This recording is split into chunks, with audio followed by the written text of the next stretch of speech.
நினைச்சார்.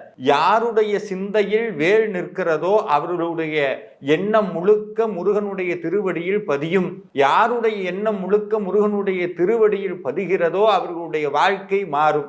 அதனாலதான் இந்த மகாமந்திரம் திருத்தணியில் உதித்தருளும் ஒருத்தன் மலை விருத்தன் என துளத்தில் ஒரு கருத்தன் மயில் நடத்து குகன்வேடே. கருத்தாக முருகப்பெருமான் மாறுவார், எண்ணமாக முருகப்பெருமான் மாறுவார்.